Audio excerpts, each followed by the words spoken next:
The Out of Bounds Show podcast is brought to you by Live Oaks Golf Club and Roosevelt's at Live Oaks. Whether you're in the mood for a hot lunch or you want to go play a quick 18 with a cold beer, the only choice is Live Oaks Golf Club and Roosevelt at Live Oaks on Highway 49 North.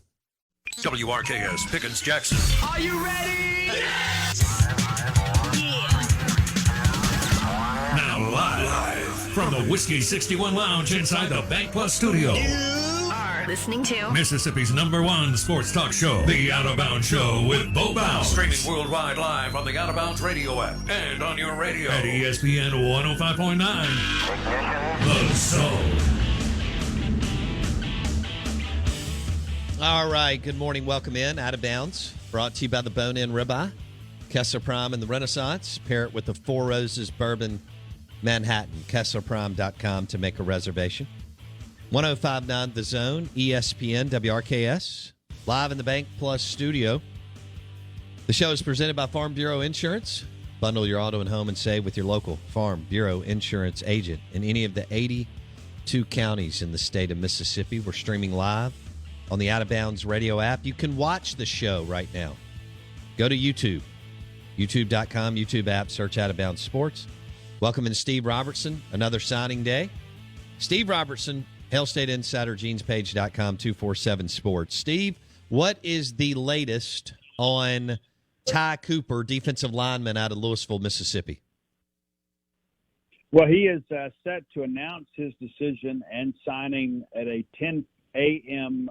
ceremony at his high school, but Louisville will have several signed. Ty will go last, and so we expect that to happen somewhere around 10:30. But all indications are at this point, and I've checked again as early as this morning, that he plans to be a Mississippi State Bulldog later today. And, we've got some stories ready and some advanced quotes and that sort of stuff. So anything other than Mississippi State at 10:30 would be a big surprise. Give me his measurables, height and weight, as close from what you know. I know y'all didn't get to see these guys as much at all this year because of COVID, but what do you hear as far as height, weight today? Yeah, he's 6'4", 245, and his wingspan is probably a little bit it's expansive compared to the average player of that height and weight. He's got a really, really long wingspan there, which kind of enables him to get his hands up in the passing lanes. And watched some film on him again last night, and he's exactly what you want. In a rush end. He's a guy that has an explosive first step, but if he can't get there, he can be disruptive enough to force an incompletion or, create some urgency within a quarterback to deliver a football before he's quite ready. And, this is a guy that helped lead the Wildcats to a state championship, his second in 4 years as a high school player. And, of course, one of the better players on the Mississippi side, the Mississippi-Alabama All-Star game, and clearly the best defensive lineman in the state of Mississippi for this class. Where's his future? Edge rusher, inside, or both? I think it's going to depend on how much weight he can carry. I mean, when you look at his frame, he's just a guy that could put on 25, 30 pounds without really hurting his athleticism or dexterity. But I could see him being a guy that they put even more weight on, and he slides inside and plays with his hand in the ground.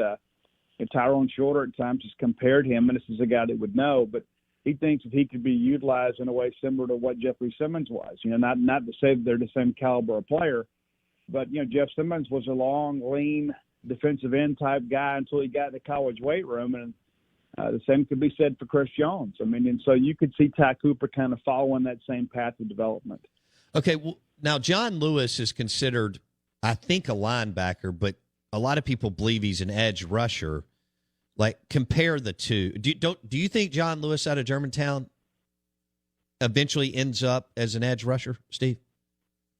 Yeah, and he's being recruited, at that Sam linebacker position, so they do plan to kind of stand him up. And I do think when you look at Ty and you look at John, from a frame standpoint and probably some growth potential, that, Ty probably has the ability to add more mass than, say, John does. And I think John's going to be an incredible player.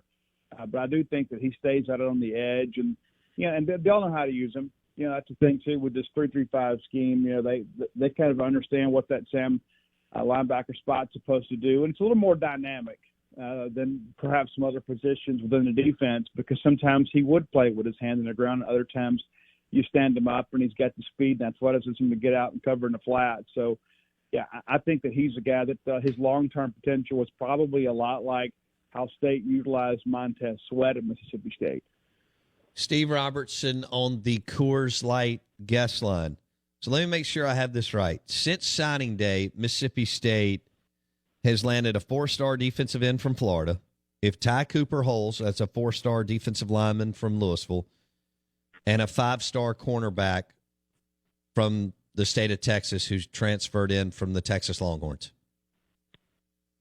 And a 4-star running back from the state of Louisiana, and Contravian Hargrove. And he is set to formalize his selection at 11 a.m. And that's the thing, too, is I don't know why I set a clock this morning other than to do radio with you, because, most signing days you get up and you start seeing stuff just kind of, running through social media.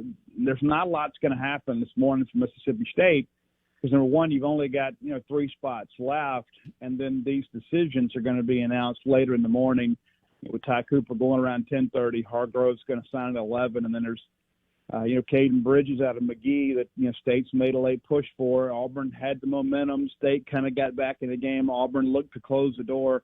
Now State's back in the game. I still expect it to be Auburn, but the Bulldogs are certainly making it interesting this morning. If they don't land Casey Bridges, is that who you said out of McGee? Caden Bridges. Caden. All right. If they don't land him, what direction do they go with the last spot? Well, I think at that point you pocket that scholarship and then work the portal. There's a lot of schools out there that are saving a spot or two. I know LSU has got a couple spots left. I believe Ole Miss has a spot or two left too, where you kind of wait and see what's available post-spring. And I do think there will be some value in the portal at that point. You may be glad you have that scholarship. But, certainly if you could get Bridges to go ahead and get in the boat, that's the best-case scenario. But at the end of the day, you don't reach here. That's the big thing here is you don't panic and say, okay, well, we just need a body. Well, no, you don't.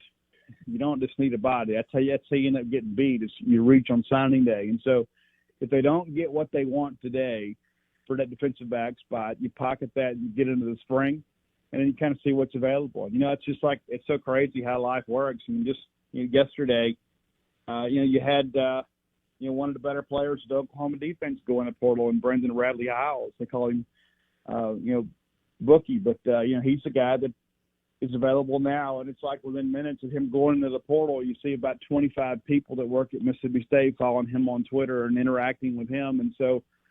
I guess you could always see something there. I don't know how quickly he plans to make a decision, but it is clear that State is working every option for that DB spot.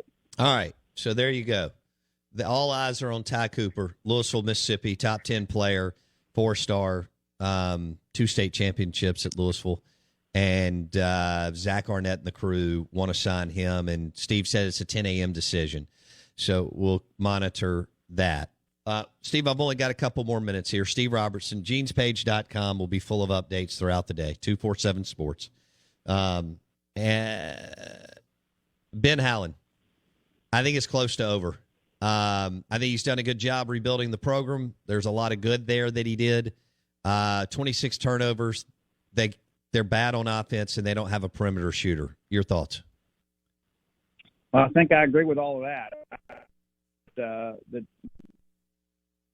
Ben is likely going to get another year to kind of work with this young nucleus of players. But, it's disappointing. I mean, you have an 18-5 lead last night. And next thing you know, Arkansas goes on a 33-6 run, and you just simply couldn't answer on the offensive end. There's no semblance of rhythm on offense. It's almost like they're never setting up anything. They just kind of bring the ball down, beat it in the floor, and then take a nail-about a shot with a shot clock winding down, hope for the best. And things have to change.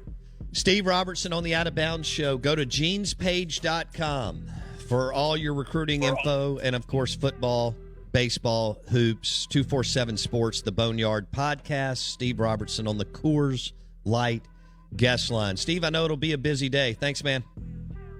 Thank you. Steve Robertson on the Out of Bounds Show. So there you go. Ty Cooper is the one that Mississippi State people are following. Ty Cooper, defensive lineman out of Louisville. 2 state championships there, top 10 player, 4-star D lineman. They need another D lineman. Zach Arnett and them have been locked in on him. So we'll see if he holds for Hail State.